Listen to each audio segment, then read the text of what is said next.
ahead and head on over to the mulligan. Have you actually gotten a single mulligan all day? Yeah. Okay. Yeah, I'm on point today, bro. Come on. Yeah, me too, man. We're always on point.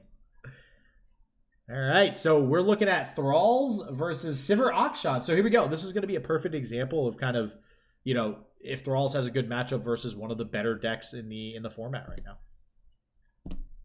Oh, I saw the Shurima and assumed this was a Talia deck on the side of Roji. I don't know what I thought was coming out of Demacia, but I'm like, yeah, it's Talia Malphite and Demacia, baby.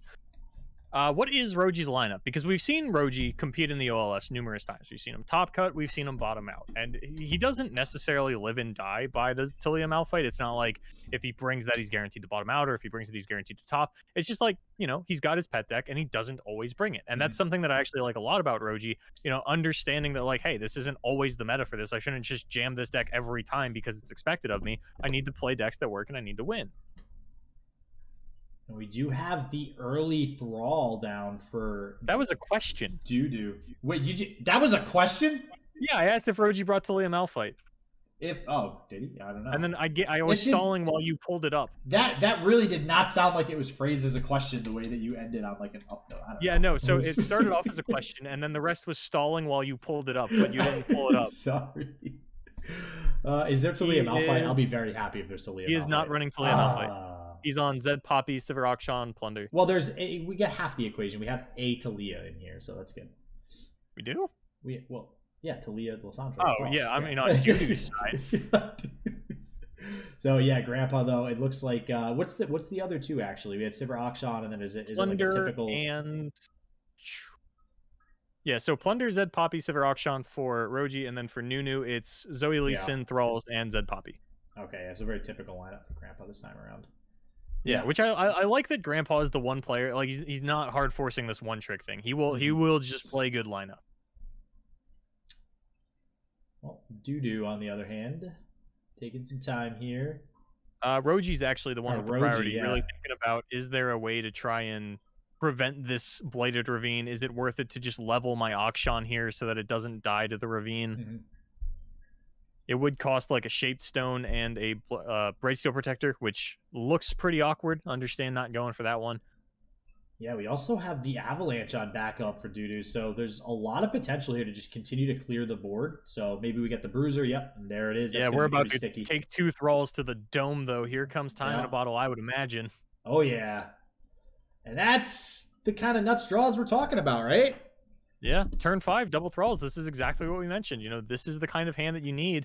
And Roji is just 1 mana shy of being able to riposte his way into one of these. Is going to have to sacrifice his unit, and that means it's that much harder to kill another one with either a riposte or a concerted strike. Yeah. Might just take the damage, but then you're setting yourself up to just die to Ravine. Yeah, this is not fun for Roji. Well, and here's the thing, though. Like, if you're playing around Ravine, I don't think you win anyways. I don't think that's a card you can afford to play around right now, so... Well, it's more of those things of, like, you're setting... Like, you could set yourself up to just not be in lethal range of it, but yeah, I understand what you're saying. The other problem, of course, is that now Lissandra is leveled, and we are also 2 Ice Shards away from lethal. That was a snap pick on Radiant Guardian, so we are clearly concerned about our life total being at 2 We're even forcing it with the Waking Sands. Which is saying, great. I'm not going to, like... I can't afford to sacrifice both my units to proc this. If I attack with the Treasure Seeker, you probably understand what's happening here and just don't block, so I need to get down the Radiant Guardian. But there is a Succumb to the Cold in the hand of Dudu to Nunu, and I think that one's just going to secure this Doza. Oh, yeah, 100%. I love that people have finally adapted Succumb to the Cold to this deck. Like, it doesn't do anything crazy. It's not like this crazy weird card, but it's a card that for Freljord is very distinctive to just this archetype for Thralls, which is what I like. And it actually makes sense to play it in Thralls. Like, it actually makes sense to play an archetype card in that archetype, which sometimes is not always the case. I mean, we've seen a lot of card games with pretty crappy archetypes, right? So you got to get that pack filler to round it out. Yep. But with this Succumb, I'm pretty sure the lack of lifesteal from Roji, because we are probably going to have to commit multiple spells here. Even if we can get a little bit of lifesteal back onto this Radiant Guardian, it's not going to be enough to stop the lethal. There's also just, you know, with Lissandra being on board, the Lissandra's Entomb does just push something out of the way. Do we didn't guarantee this overwhelm damage? Wait, do we... I mean, do we riposte here? And oh no, because the overwhelm's gonna come through first. Yeah. Oh wait, yeah, it's gonna be exact lethal anyways. That stinks. Because Did you do math? Well, I want to try to get as many procs with Radiant Guardian as possible, right? And yeah, I mean, I think no matter which way you run it here, we lose Radiant Guardian, so we can only get so many procs. And I think this is the only way to get multiple procs is just sacrificing her with a concerted strike. So, and yep, there it is. Succumb to the cold, and that is gonna wrap things up, ladies and gentlemen. Yeah, now you have to try and pump combat tricks into the Radiant Guardian, but Dudu can either just Rite of Negation the concerted strike for lethal, or we can entomb the Radiant Guardian. Really, whatever you want to do. I like the entomb. It's more flashy. I like it. Come on, go with the entomb. Yeah, flashy. Did the entomb. Let's go. For anybody new to the game, when your unit gets turned into a landmark, all the overwhelm damage comes through. if you didn't know, when your unit gets literally put in a coffin. Yeah. All right, that's GrandpaRoji getting taken down by none other than Dudu, Nunu. See, I did that. I can still say Dudu, but then like also say the full name. I really thought about that one. I can't wait for Dudu to Nunu to one day just be like, actually, it's pronounced Duda de Nuna. Speaking of, did you watch the Riot Forge? I like the look of that Nunu game. Oh my god, yeah. Dude, man, Riot. It looks really cool, but the one thing I can't really figure out is like that game looks like it's like 90 minutes long. Yeah, it's probably not very well. Even like I was talking to you before, like I started playing Ruin King, and I really. It seems like it's a much quicker game than I originally anticipated. So I think it's really for the lore nerds. Like LORE, not LOR. Yeah. I hear you. Yeah. Gotta say though, out of all the things we saw from that Riot Forge, because there was a lot, that Echo game, easily my favorite. So excited for that. Oh yeah, yep. Yeah, I gotta say, shout out to Riot for giving away free coins today. We have 2 more giveaways later, by the way. But yeah, Riot's just kind of on point, operating on all cylinders with all the games they're tossing out there right now. So nothing bad to say about them. Or any of those games for that matter. And you didn't play Hextech Mayhem, but I actually am really enjoying Hextech Mayhem. I like that. For anybody who's played Thumper. Been playing it a lot, and he's like, I'll stream it for you. And I'm like, you don't watch rhythm games. Like, yeah, it's a little... You play, or you just ignore. Unless it's like Beat Saber and the person's like doing backflips while they're playing Beat Saber. Like, yeah, exactly. Watch that. Backflip while playing Hextech Mayhem. Yeah, I mean, I'm maybe. Probably it doesn't change anything because like you're playing it on a Switch. Yeah, right? So, you're sitting down. I don't. Yeah. It's like. All right, so here we go. We got some plunder action now going up against Zoe Lee Sin. If there's one thing, if you're like sitting down across from a plunder player and you're like, man, what is like the one thing that I would love to see them do? Playing a naked Betty Croker is one of them. Mm-hmm. Oh yeah, yep. That feels bad. And honestly, let's be honest, that is not something that we see happen very often. No, it is a little bit of a sign of desperation. I mean, obviously, it kind of sucks that we missed out on our Make It Rain onto the Zoe. But as we were mentioning earlier, Lee Sin versus Plunder is probably a matchup that we expect to see a lot, which means, JDoza, do you know what deck has a good matchup against both Plunder and Lee Sin? Nope, but I think you're going to tell me, Boulevard. Tom Rocca. Oh, baby. Let's go. 100% play rate in the top 32 of the year. Do not expect that to change this time around. It hasn't always put someone in the top 32 from Swiss, but somebody always ends up swapping over to it. And I gotta say, I think that Plunder and Lee Sin are going to be 2 of, let's say, the top 4 most popular decks this weekend. Definitely expecting some Star Spring in top cut. Such a forgotten deck. But like you said, it always shows up in every season. Yeah. No. No, because it's like that one dude remembers it, right? Like that one player remembers it, but then everybody else is like, "Oh yeah, that's right. This is an archetype. I forgot about that." Yeah. But it's still decent every single time too. So. Yep. Ooh, I actually don't know what we're doing with this Crescent Strike. We're still getting a Plunder proc through this turn. Yeah, maybe you're just trying to force the attack with the Crackshot Corsair, but Roji still has 4 mana to play another unit. I mean, that's not. I don't hate that if we force the attack with the Crackshot, but this does not do that. My problem is I don't think it actually does because they could just play something else and then what are you going to stun that one too? Really try to force this Crackshot attack? And we have a Betty Croker that will successfully go off this time. Yeah. So you would have to stun those 2 and then Zoe spell this Fortune Croker that came down while your opponent still has 2 mana. It's just bad looks all around. But we do stun out the elusive, not wanting to take that damage from the Zap Spray Fin. Probably gonna finish it off with the Zoe spell now, which does open up a small window for Roji to actually finally kill this Zoe with the... Oh, nope, not gonna do it actually. Unless we take Moonsilver, but I would imagine using the Super Cool Star chart, we were not looking to Moonsilver our Paddle Star. We were just resigning ourselves to not kill this Zap Spray Fin. Yeah, that stun was really weird on the Zap. I'm not in love with that. It's I mean, I can understand not wanting to take damage, but like you have two Eye of the Dragons just rolling along here, so Ooh. Hush Dudu? Is this a Sonic Wave setup? It's a Sonic Wave setup. I was like, hold on. Yeah. Like, I can't, like, we're casting a Legends of Runeterra video game just in the middle of the game. You're just like, Dudu? Like, Dudu. Like, stay focused, Boulevard. Stay focused.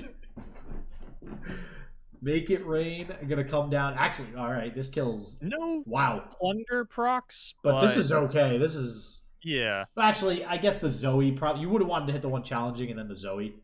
Yeah. Also, this would have been your 5th proc for the Gangplank and Sejuani, which means that the warning shot in hand could be saved for Sejuani. Yeah. Now, Dudu does have the Hush available, so we do have that sort of piece of the puzzle to ensure that Sejuani is not locking down our Lee Sin combo. But we don't have Lee Sin or Overwhelm. We also have a Crackshot Courser to get that last proc too, so I don't think Grandpa's too worried about that. But no, but we are at 7 out of 10 on the Zoe, so that champion going to level very soon, and there is no way for Roji to kill it this turn. No.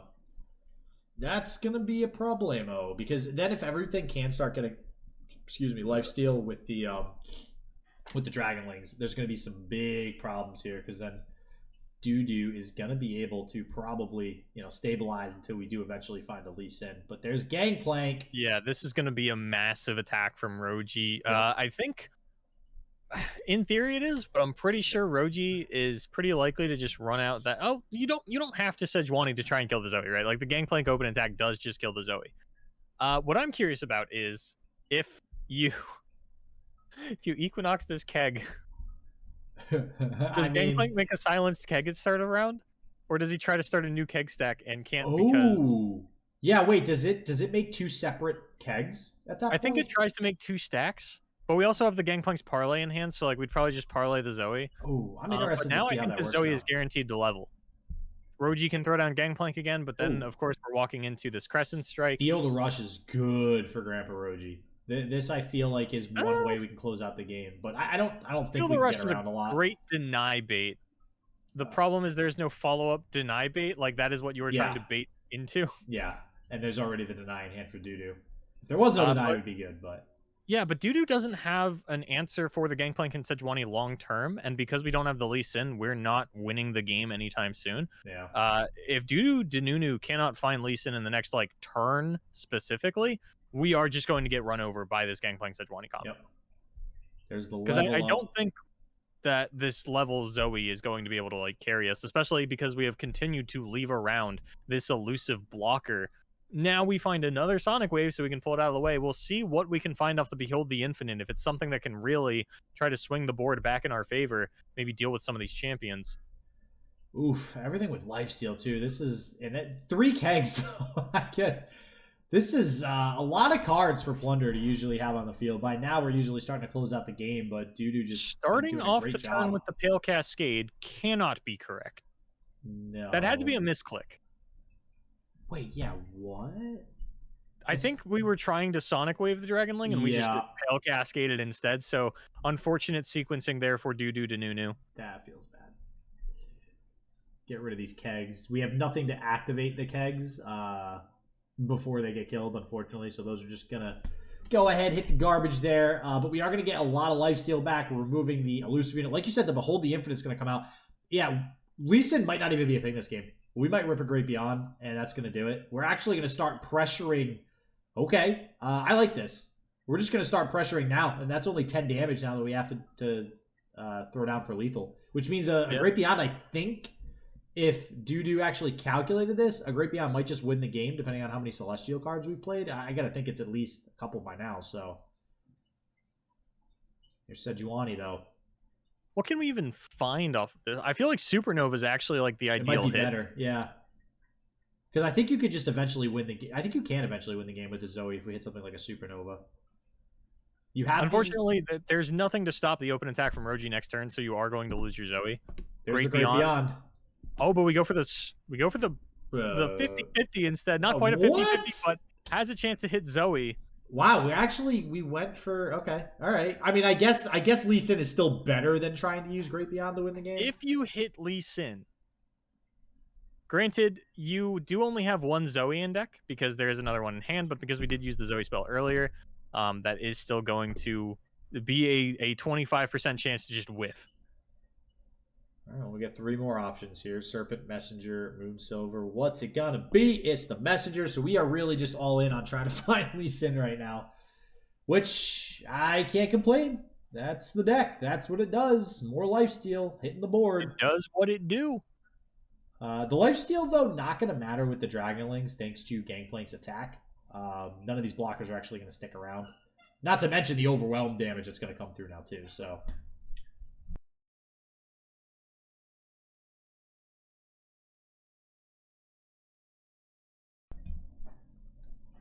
All right. Powerful explosion. Crack shot. Coming down the pipe. I mean, there's really... All right. So concussive palm's an option here, right? Yeah. There's all... I mean, Hush prevents the overwhelm damage if we're really concerned about that. Can't use Hush. Don't look at Hush. Yeah,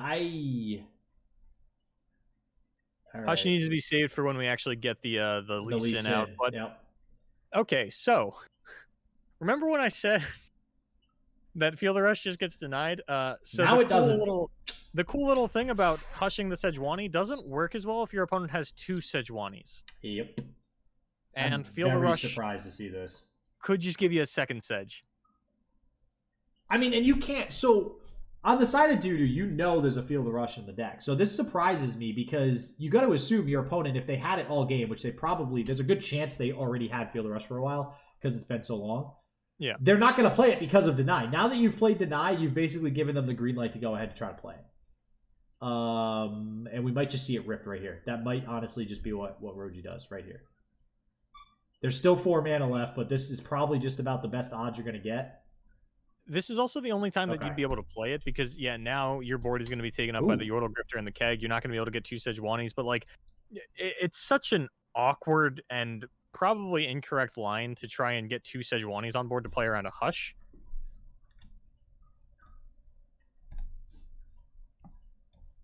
Like, with perfect information, maybe you still don't even make that play.